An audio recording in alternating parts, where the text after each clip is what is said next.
Bonjour, bonjour à tous. Nous voici au Japon, dans le stade international pour allez, la compo du Paris Saint-Germain de Luis Enrique. La formation de Simone Inzaghi qui ne bouge pas dans ce 3-5-2. Allez, coup d'envoi de ce Paris Saint-Germain. Un petit peu plus pour les Italiens. Donc là, on va commencer à se jauger aussi. A été sortir ce ballon, Stankovic. Allez, la remise en jeu, Lucas Hernandez. Bon, il avait testé Inzaghi et ça a largement marché. Et il a un Vitinha, Asensio, Ugarte, Fabian Ruiz, Soler, Ugarte. Oh, c'est bien vu ça, il va falloir tenter en retrait. Le poteau. Oh, extraordinaire jeu. Et mot pour Asensio qui vient sauver Stankovic. Le jeune parisien. Alors, on voit ce ballon d'Ugarte par-dessus, c'est très bien fait.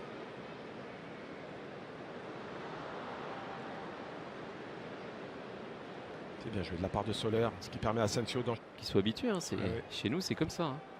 Et attention à la patte droite aussi, d'Hakimi. Ouais, Hakimi peut frapper fort. Les deux hommes se sont parlé et c'est parti pour Achraf Hakimi. Dans une domination du Paris Saint-Germain. Oui, clairement. Ils sont dans un temps fort. Il y a eu de belles situations et notamment ce poteau d'Asensio. Ouais, on rappelle donc sur le banc, il y a Neymar, il y a Marco Verratti. Ballon perdu par Di Marco. C'est assez inhabituel de la part de Di Marco.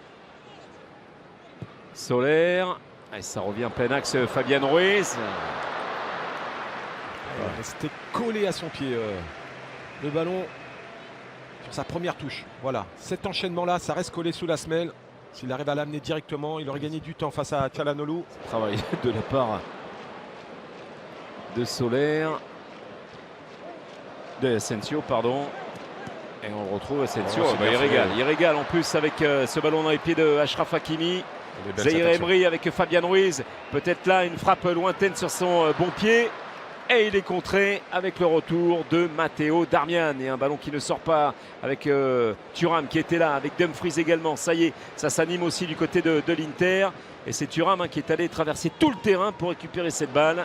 C'est bien vu, Lautaro Martinez devant Achraf Hakimi. Di Marco, Lautaro Martinez. Lautaro, il va vouloir frapper de loin. Elle est légèrement déviée cette balle. Sans problème pour Donnarumma alors que Barella l'a réclamé dans les pieds. Mais il a tenté, Lautaro.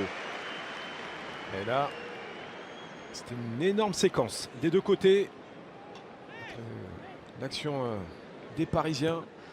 Et d'un seul coup, on apprend que voilà, bon, il y a la Juve qui est dessus, mais moi je mets toujours un petit bémol parce que peut toujours y avoir un revirement encore de situation.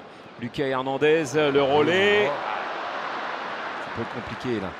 Un tout petit peu compliqué. Ça y est, c'est levé. Luis Enrique. Toujours des soucis dans la finition. Là, il y a encore un bon travail de Lucas Hernandez. Il cherche un relais.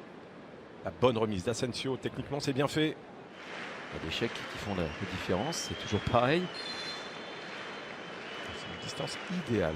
Ouais, et à la patte gauche de Di Marco. Mais il s'efface avec Hakan Çalhanoğlu. C'était cadré, mais c'est quand même directement sur Gigio Donnarumma. Il décale légèrement ce ballon pour que le mur n'ait plus d'utilité. Ça lui ouvre l'angle. Ouais, il n'y a pas assez de puissance. Trop dans l'axe. Déjà trop dans l'axe. Et puis regardez. Hop, il est dévié ce ballon. Il est freiné aussi dans sa course par Hakimi. Il essaie d'en trouver des solutions. On voit tout à l'heure ce corner qui a bien failli surprendre tout le monde. Le poteau. Il y a des situations pour les hommes de Luis Enrique. Sous l'œil de Neymar. Qui a fait quand même une grosse préparation, même personnelle, quand il était au Brésil, chez lui. Voilà. Il n'y aura pas de relance de Gigio Donnarumma. C'est la fin de cette première période. Sur ce score de 0-0 entre Paris et l'Inter. Mais pas mal de choses intéressantes pour Asensio et ses copains. Marquinhos. Hakimi. C'est bien fait.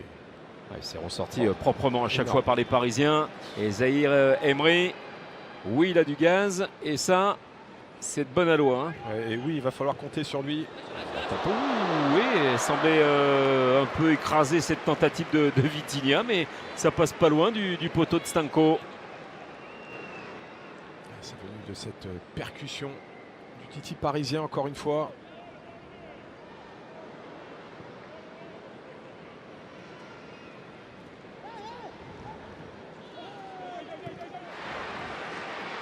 Oui, c'est là où il va falloir pour Paris s'activer. Fratesi, Lautaro Martinez. Bien vu la récupération avec Vitinha. But! Magnifique tentative de la part du Portugais Vitinha. Et voilà le Paris Saint-Germain qui mène 1-0 avec une frappe magnifique qui vient se loger dans la lunette de Filip Stanković. 1-0 pour Paris. Il est écœuré là, Filip Stanković. Elle est belle cette frappe. Autant il a écrasé sa première tentative tout à l'heure. Et là, il a toute la latitude d'avancer. Bastoni ne sort pas. Il y a un sacré espace là pour pouvoir frapper. Elle flotte, elle fuit Stanković qui n'arrive pas à pousser sur ses jambes. Prise d'info. Plutôt mérité. Oui. Plutôt mérité. Sur cet angle-là, elle est belle. Magnifique. Frappe.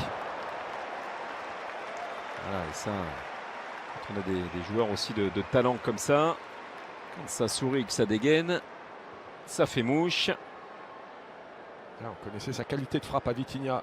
Elle n'a pas souvent fait mouche la saison dernière, mais le potentiel est là. Chirendour, Milan Skriniar, devant Esposito. La relance, elle est interceptée par Cuadrado. Cuadrado qui arrive de la Juve après ces longues années. On se souvient, heureusement il ne l'a pas recroisé, mais bon après ça s'arrange. C'est le gros embrouille en Coupe d'Italie avec Handanovic. Voilà. Oui, il va falloir qu'il retourne un petit peu les tifosi. Mais lui, regardez, il a peur de rien, regardez. Voilà, ça c'est du Juan Cuadrado.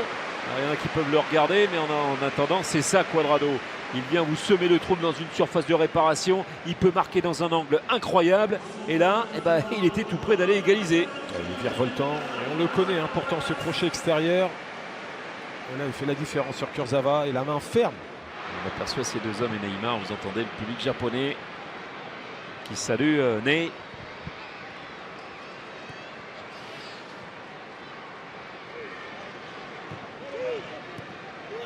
C'est bien joué. Bien fait Cuadrado, la déviation avec Fratesi à droite et Esposito. Il va y aller, Fratesi, Esposito. C'est bien joué. L'égalisation à la 81e minute sur ce ballon perdu par les Parisiens. Le contre mené de fort belle manière. Récupération Cuadrado, Fratesi qui transperce, Esposito qui marque. Un but partout entre Paris et l'Inter. Tout est bien fait sur cette action. La bonne surface utilisée par Esposito. On voit ce bon relais. Kurzawa qui sort loin sur Cuadrado. Mais Esposito est seul. Défense parisienne déséquilibrée. Le bon ballon de Fratesi qui permet à Esposito d'enchaîner en une touche. Et le plat du pied fort au ras du poteau aura suffi pour tromper Donnarumma. Esposito, on le rappelle, qui a 21 ans et qui a bien failli trouver la Serie A avec Bari. Il a souvent été prêté, formé depuis 2015 à l'Inter. Il est prêté à la Spal, Venise, Bâle, Anderlecht, Bari. Il a vu du monde, mais ça forme aussi. Correa, Fratesi, Esposito. Et derrière, ça fait 2-1 avec ce ballon qui arrive dans les pieds de Sensi. Les deux nouveaux entrants qui sont en train de faire chavirer le Paris Saint-Germain sur des coups de butoir dont on a l'habitude avec l'Inter, mais pas avec ses joueurs. Ouais. Très bien huilé. Dans la foulée de cette égalisation, on voit ce mouvement. Le bon déplacement de Correa qui va patienter. Fratesi qui fait la différence par sa course. Encore une fois, il aime se projeter comme cela dans la surface. Deuxième fois, passeur. Prise d'info. Il y a cet appel d'Esposito qui permet à celle-ci de se retrouver seule. C'est très bien joué de la part des interistes. Celle-ci impeccable sur ce coup-là. Ce plat du pied, totale efficacité. Lui qui a disputé 28 matchs avec Monza la saison dernière. Il a inscrit 3 buts. Et bon, c'est vrai qu'il y a eu cette hésitation, Monza, de le conserver. Ouais, je pense pas qu'il y ait d'autres situations. Après ce coup franc, on a vu Hakimi s'essayer en première période sans réussite. Va-t-il laisser sa chance à Vitinha? Celui-là hein, qui prend son temps pour... Voilà, ça y est, il a sifflé. C'est parti pour le Paris Saint-Germain. C'est parti pour Vitinha. Et c'est manqué. Et voilà, c'est fini, c'est terminé. Le Paris Saint-Germain s'incline après avoir mené à la 64e minute par cet homme Vitinha. Égalisation Esposito, but vainqueur de la part de Sensi. Et on a vu quand même un petit sourire de la part de Luis Enrique. Et tout n'est pas acheté dans ce que l'on a vu aussi. Hein.